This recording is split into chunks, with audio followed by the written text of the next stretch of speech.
Again, we have a rundown of the legislative session here. A lot of things passed at the very last minute. Let's see if we've got that tape. We can show you what we're talking about.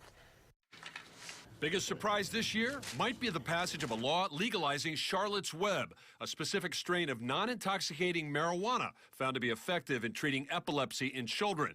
It falls short of the broader legalization of medical marijuana voters will decide on in the November election. Governor Rick Scott is contradicting the opinion of his own Surgeon General by pledging to sign this bill into law. A gun bill called insane by at least one Bay Area sheriff has been scrapped, marking a rare defeat for the National Rifle Association that backed it. Senate Bill 296 would have allowed you to conceal your weapon during emergencies like riots and evacuations without a concealed weapons permit. And Florida will join 21 other states by letting undocumented immigrant high school graduates to pay lower in-state tuition. It's expected to help some 1,300 students this year avoid the much higher out-of-state tuition. Governor Rick Scott says he'll sign it, which is sure to make his Tea Party supporters very unhappy.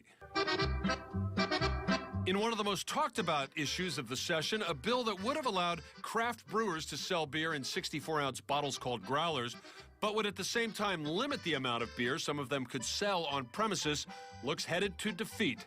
Local Bay Area brewers were warning they might be put out of business by those limits. The owner of Cigar City Brewery even threatened to leave the state if the bill, backed by big distributors, became law. Beer lovers will be celebrating tonight.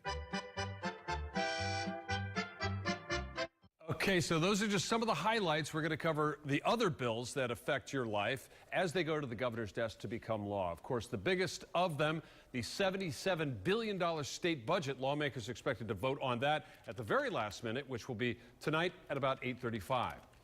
Now, legislation overhauling Florida's guardianship program is on its way to Governor Rick Scott's desk tonight. You may recall last year, our I-Team helped free Willie Burkow, a 99-year-old Pinellas County man unjustly locked up in a dementia ward.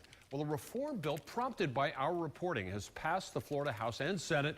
It would give court clerks more power to stop guardians from exploiting those declared incapacitated by a judge. If the governor signs the bill, it becomes law July 1st.